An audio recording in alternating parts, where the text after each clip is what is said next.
Splatoon 3 is a game that has done a lot of small things to improve how it feels compared to its predecessors, and one of those that's really difficult to tell without being a super fan of the series is the way it designs its weapon kits. While the system is the same in all three games, how the kits are made specifically highlights the philosophies each game went for, and why Splatoon 3's has worked so much better than the previous two. So today, I want to break it down and hopefully get a bit more appreciation for how good of a job they've done designing this game. If you like this content, be sure to subscribe, and let's get started. Let's think back to some of the most memorable kits from Splatoon 1. Coincidentally, some of the ones that have been brought back. We have the Custom Range Blaster, Carbon Roller, and 96 Deco, Zinc Mini Splatling, Cherry H3 Nozzle Nose, and there's plenty of others for sure. What a lot of these kits had in common, as well as some other kits in the game, is their self-sufficiency. They were very much made to work with the main weapon and enable it above all else, including its own teammates. For example, Zinc Mini Splatling was paired with Disruptor and Bubbler. The way it worked in that game is the Disruptor would be powerful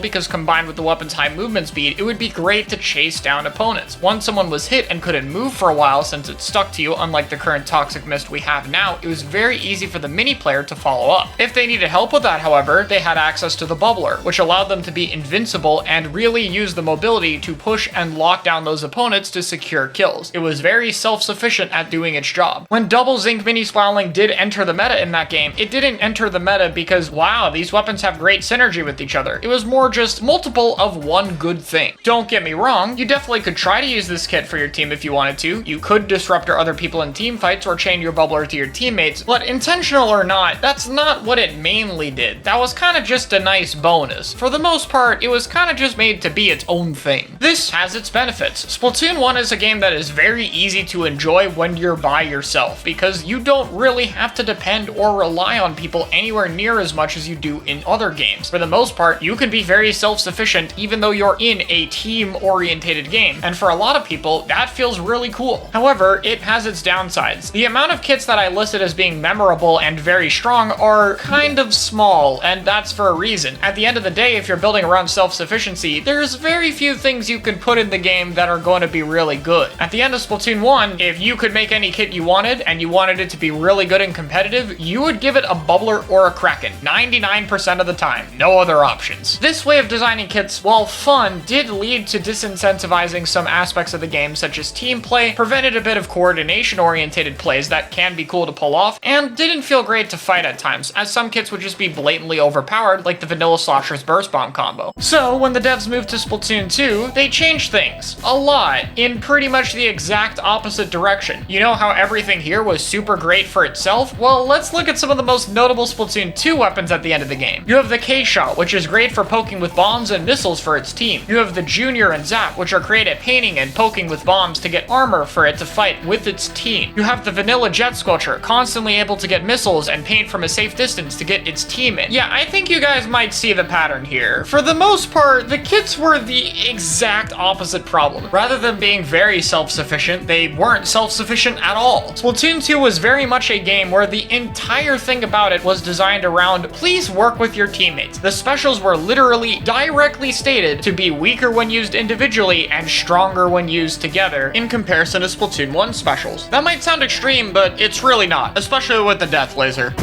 Everything in that game, including the kits, was made to where it only functioned when it worked with teammates, and well, it's pretty easy to see why this was a problem. In competitive settings, people had to over-rely on the coordination to the point where it was pretty much the only thing that happened. There weren't really as many great individual plays you could do. You had to stick to what the team wanted, but the larger problem for the majority of people, you know, non-competitive, you don't really get to coordinate with people that much. Your communication options are, these two buttons here. Good luck with that. Splatoon 2 was based around having to coordinate with your teammates, but the game did not make sure people could easily coordinate with each other, so the entire game design fell apart very quickly, especially into the game's later years. A bit of a rough history for both these games, honestly. There were definitely some kits that broke these. For example, the Splash in Splatoon 1 with its Suction and Suction Bomb Rush played very much around its team, and the Foil Squeezer at the end of Splatoon 2 with Splat Bomb and Bubble Blower was used much more aggressively due to its bubble combo. But it's hard to say that this was intended, more just just a byproduct of having that many kits, especially since the bubble combo probably wasn't intended given how the devs tried to nerf it later into the game's life. Regardless, Splatoon 3 sought to find a middle ground, and it did a fantastic job with that. I want to start by talking about a weapon from Splatoon 1 that was brought back, a special from Splatoon 2 brought back, and finally some original Splatoon 3 kits that show perfectly what they're trying to do. Let's start with Splatoon 1 and the Zinc Mini Spalling. The kit may be the same as Splatoon 1, which I described earlier in this video, but the way the weapon plays is a bit different since we have Toxic Mist instead of Disruptor and Big Bubbler instead of Bubbler. While weaker, this kit still has many of the self-sufficiency traits it did in Splatoon 1. Toxic Mist is still a great way to slow down enemies with a still mobile main weapon that can hunt them down. And Big Bubbler's massive HP is amazing to use solo for the weapon when going on flanks, such as the ones on...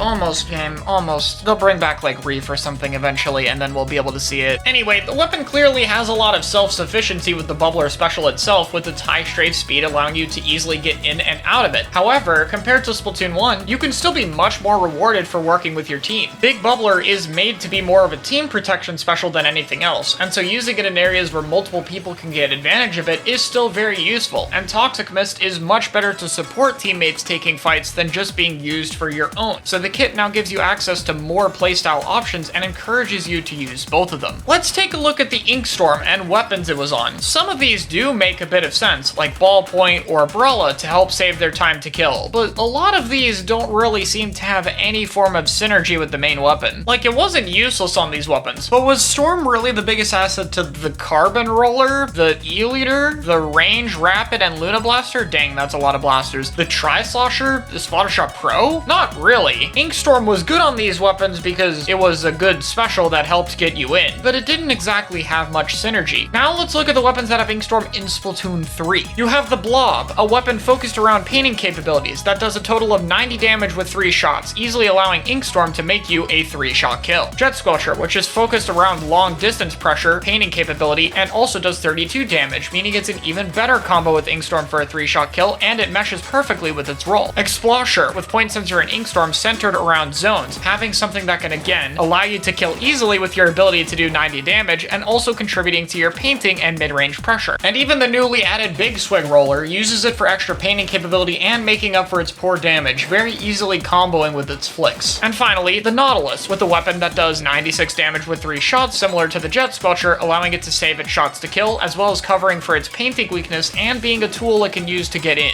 These kits are made to work for the weapon a lot more. This is how you take a special like Inkstorm that was designed for that highly coordinated environment and put it in a game where you have to be more individualistic at times. Here, you can be a lot more selfish because you yourself get more benefit out of the special rather than needing your team to capitalize off it. The recent Rapid Pro Deco is another cool example. While Line Marker is a sub that I've bashed a ton for being way too weak, and it definitely is, this is really a weapon where its capabilities get to shine, giving it combo potential that can be slightly made up for by the fact that the main weapon has the abilities to poke around corners and influence enemy positioning, while the sub can cover more direct areas, as well as having very quick combos and feat painting capability for the main weapon, as well as a location effect that helps it, and a special which can do similar things, making the whole kit have incredible self-synergy. For my final example, let's talk about Heavy Spotlight. Sprinkler and Wavebreaker exemplifies this perfectly. Both of these are tools that are made to help both you or your team. Sprinkler can paint around to build your own special, and it can temporarily body block a little bit with its HP, but it can also be used to help your team keep up paint control while you do other things. Wavebreaker, on the other hand, is great for holding or pushing into a position, working great to combo with many of your teammates and being great with coordination. But at the same time, it also saves you 2 shots to kill and is perfect for you to be able to find and fight enemies, especially shorter range ones that Heavy could be good against. This method of kit designing gives the most amount of opportunities for different subs and specials you could pair with it, gives players more freedom to express themselves, and overall allows you to play to whatever style you enjoyed the most in previous games or want to if you're new to the series. I think the kit design for this game is very open and works a lot to the player's flexibility, something the previous 2 games didn't do that well, and I think that's a big part of the reason why this game feels so much better than its predecessors. Thank you for watching.